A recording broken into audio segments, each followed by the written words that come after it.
Hi, Dave Butler here. I am hanging out in the beautiful Manti La Salle Mountains. We are camping up here at 10,000 feet, and it's just beautiful, beautiful area here.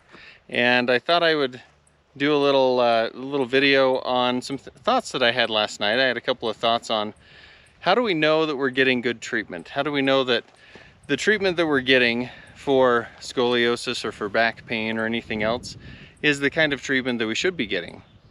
And so I was thinking about that, and I came up with 5 things that I wanted to share that really help us to know whether or not we're getting the kind of treatment that we need and that is appropriate for the problem that we have.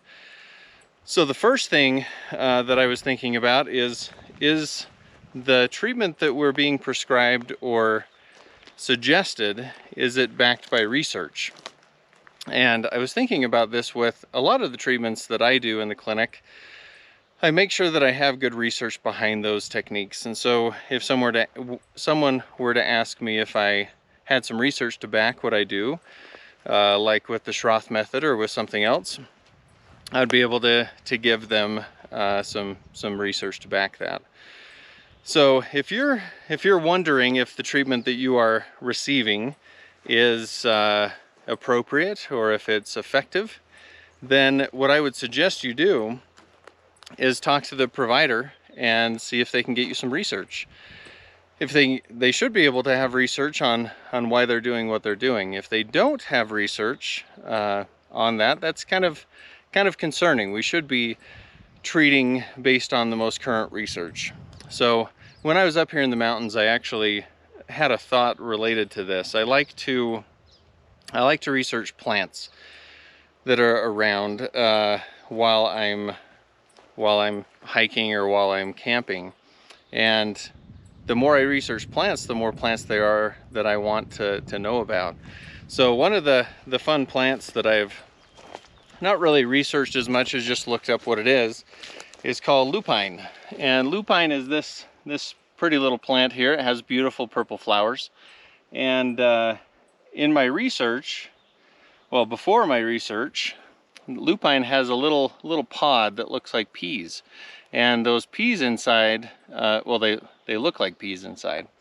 And if you didn't know much about lupine, you would just be like, oh, those are peas. And come to find out, lupine is poisonous. So if I didn't do my research and I didn't have that research to back what I was doing out in the wilderness, and I came across some peas with beautiful purple flowers, I might just be tempted to eat them. So some other research, as I have gone through looking at plants, there are a lot of plants that are edible, and dandelions are one. Mustard, which is right down here, mustard is another edible plant. There's a lot of edible plants, but if I didn't do my research, I wouldn't know which of those are most effective, or won't kill me at least. So that's the first tip. Make sure that whatever you're doing is backed by research, and ask the provider who is providing that treatment, ask them about the research. And if they don't have any, I'd be a little skeptical of that. So tip number 2. Tip number 2 is, does the treatment that you're being prescribed or that someone is suggesting, does it make sense to you? And that's a big one. It should make sense to us. We should be having treatments that we can understand. Maybe not understand completely, but at least make sense while they're doing it. The reasoning behind that. There are a lot of alternative treatments nowadays, and some of them don't make sense to me. It doesn't mean that they're bad, but I struggle to understand exactly why some types of treatments are there. But when you're being treated, make sure that it makes sense to you. And if it doesn't make sense to you, ask more questions. And if it still doesn't make sense to you, that's a little bit of a red flag as well. One of the things in my studies on plants, I'm no botanist, that's for sure, but I was looking at what can be eaten on a pine tree, and You know, there are a lot of things that can be eaten on a pine tree. But one of the things they talked about, that the sap, this pine tree doesn't have any sap. Or I thought it did. So one thing is taking sap and chewing it like gum. Supposedly the pioneers that came across to Utah chewed that as gum. And it didn't really make sense to me because it gets sticky all over your hands, but I tried it anyway, and it turns out it wasn't it wasn't good. And I should have stuck with my gut, thinking that, you know, it didn't make sense. So that's number 2. Number 3 is the treatment that's being prescribed, is it making you more independent in working with your own problems? One of my main goals in physical therapy is to get my patients independent where they don't need me. They don't need me to continue to feel better.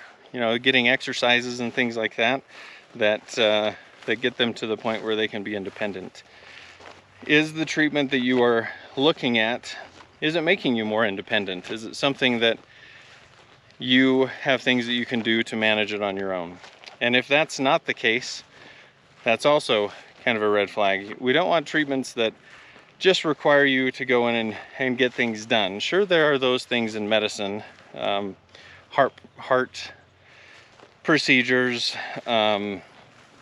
you know, some injections and things like that, but still we should have things that we're doing on our own that is helping us to get better and that we can continue to do. So that's something. Make sure that you're becoming more independent with whatever is prescribed or suggested. So number are we on? 1, 2, 3, 4. We're on number 4. Number 4, make sure that whatever treatment is being suggested or prescribed is something that's for your benefit and helping you to meet your goals.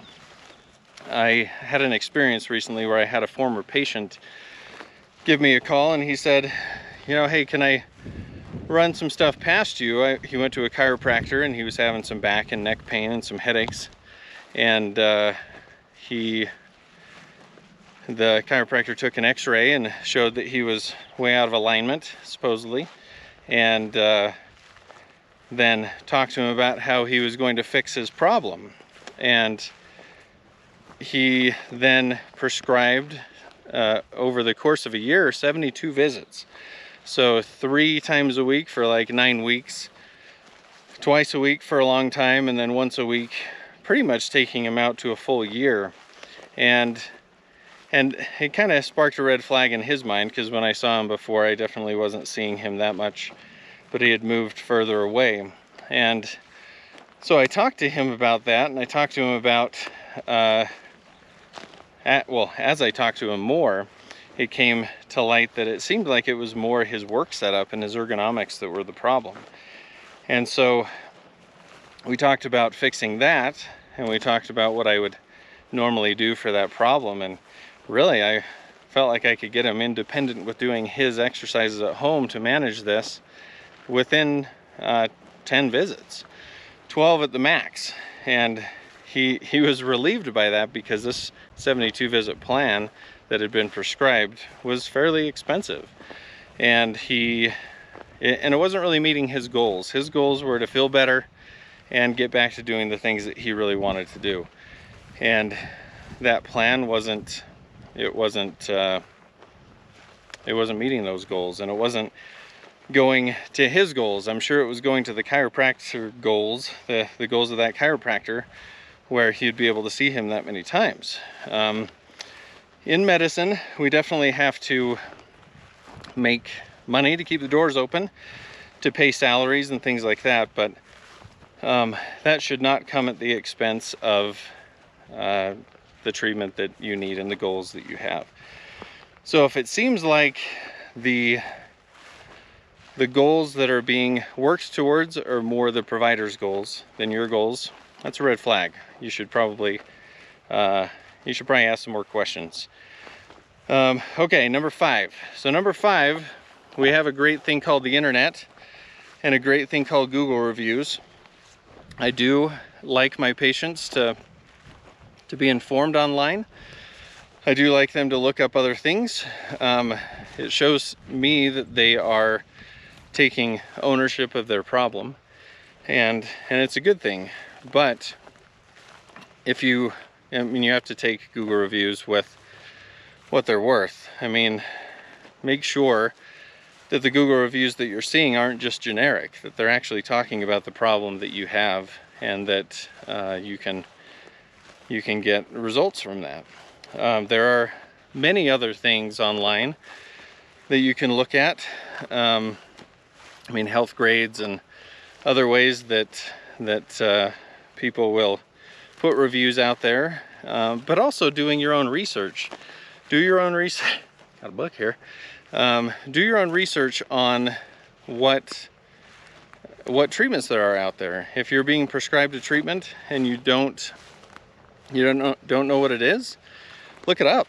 There's plenty of things online to help you know whether that thing is effective or not. Just be aware that there are also a lot of bad advice online, so try and stick with reputable sources. So that's kind of my thoughts that I had last night while I was hanging out in this beautiful area. I mean, heck, the wildflowers are amazing right now, and it's just awesome. It's interesting when you get away from technology and you get up and you camp and get away from the normal things. Some things just pop into your head, and I thought this would be helpful as I shared that. So hopefully you're getting the treatment that you need that's appropriate for you. And if you have any questions specific to any treatments that you're looking at, especially if it has to do with the spine or with scoliosis, please don't hesitate to leave a comment, or you can contact me. And don't forget to subscribe to the channel so you can get other updates as I share some other things, hopefully in some other cool places. So thanks for watching, and good luck.